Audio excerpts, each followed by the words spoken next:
The Biblical History Wall Hangings is a series of works about biblical history, Jewish history in the biblical period that I created beginning in 1992. I worked on the series until 1998. The series consists of 10 wall hangings.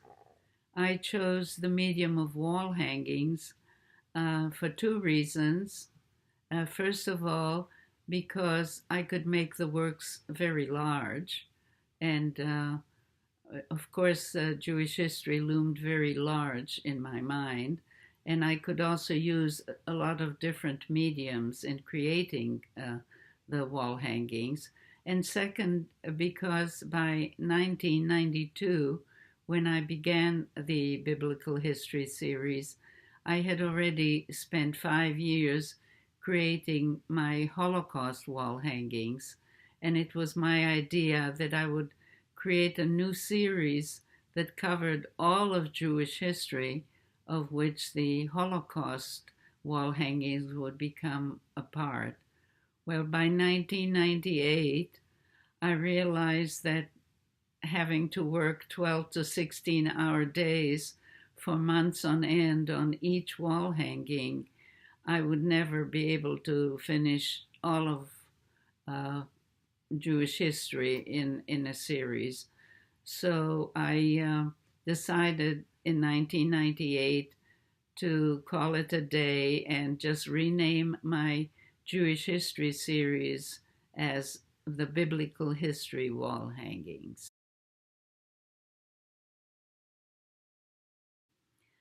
The Biblical History Wall Hangings were started with Abraham's journey. Abraham is known as Avraham Avinu, our forefather. He was born in Ur Kasdim, which is in today's southern Iraq, and he grew up among people who believed in all sorts of gods. Abraham is supposed to be the first one who believed in only one God. God commanded Abraham to leave his father's house and go to the land that God would show him, the land that God promised to Abraham and to his descendants forever. And my wall hangings, Abraham's Journey, shows the path that Abraham took from his birthplace in Ur Kasdim to Haran, which is in modern-day Turkey, and then to the land of Canaan, which is today's Israel.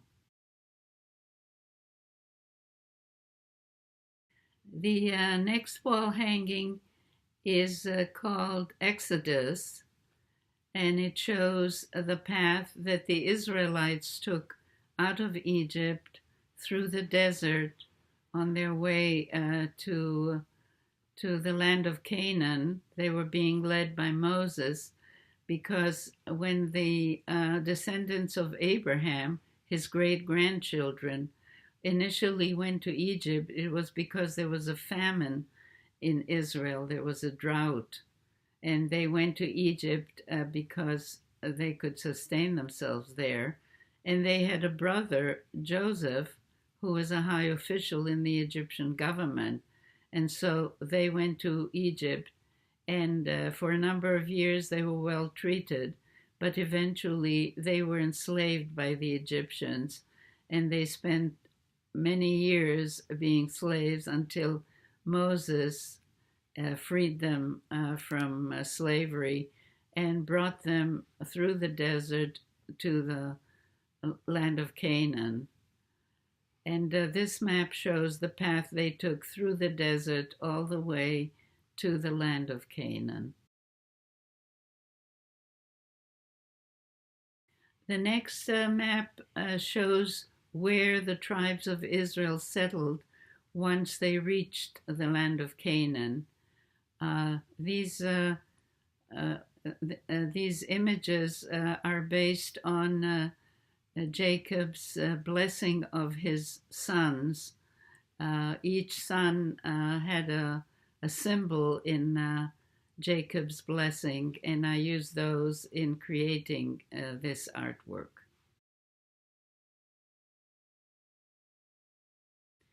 The next two works show the path that the Jews had to take when they were exiled. First of all, they were exiled from Israel to Assyria. That was because Assyria was the predominant power in the Middle East in the 8th century before the Christian era. And this map shows the Assyrian Empire and the path that the Israelites took. At that time, Israel was a separate kingdom from Judah. The two kingdoms were established after King Solomon, and the Assyrians conquered Israel, where 10 of the tribes lived. And so the 10 tribes were forced into exile in Assyria, and these are known as the 10 lost tribes. The next work is called Babylonian Exile, and that was the exile of the people who lived in Judah in the 6th century before the Christian era. They were conquered by Babylon and forced to go to Babylon. And this shows the Babylonian Empire in the background, and I superimposed on the Babylonian map an image of the Tower of Babel, which is well known, and the path of the people who went there. The images are all block printed on separate pieces of fabric and then appliqued onto the background. The next wall hanging is called Return to Zion, and it shows the different waves of Aliyah that happened after Persia conquered the Babylonian exile, the Babylonian Empire, and allowed the Jews to return. The Jews returned in waves, and eventually they built the Second Temple, which was later destroyed by the Romans. As you recall, the First Temple was built by King Solomon. The Second Temple was built by the people who returned from Babylon after Persia conquered Babylon, and King Cyrus was kind enough to allow the people to return to their homeland.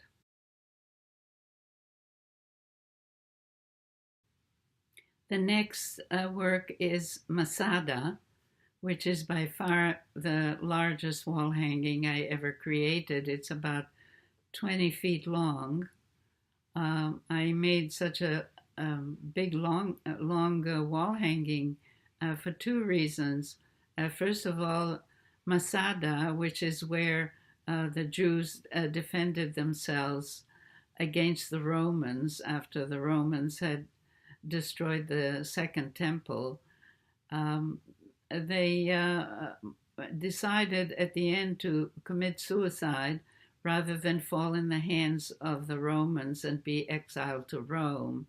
And this was always regarded when I was growing up as a high point in Jewish history. And I wanted to have a work that was large enough so I could pay tribute to each of the 960 people who committed suicide at Masada. So on this work, I have 960 figures which I carved and block printed and appliqued onto the background. The next work is called Steps in the Creation of the Diaspora. It's an overview of the dispersion of the Jews, of their expulsion. The first one during the Babylonian period, and then during the Greek period, and then in the Roman period. And it shows that with each expulsion or migration, the Jews went further and further away from their land. The final two wall hangings are about the history of Jerusalem. One is called O Jerusalem, and the other is called If I Forget Thee. The idea in both works is the same, and that is to show the history of Jerusalem as a mountain consisting of archaeological layers in proportion to the period in which usually a foreign power was in control of Jerusalem. In the first work, O Jerusalem, I created these layers by means of appliquing different fabrics, each fabric representing a different period in the history of Jerusalem. In the second work, in If I Forget Thee, I decided instead of appliquing different fabrics, I would create block prints, and I block printed each layer with a different carved block so that you can see the long history of Jerusalem, and you see the city of Jerusalem in today's Israel perched on top of this very big mountain. I've been asked what I learned from creating the biblical history wall hangings. And I think what I learned is something that I already knew, and that is that there's a very strong bond between the Jewish people and the land of Israel.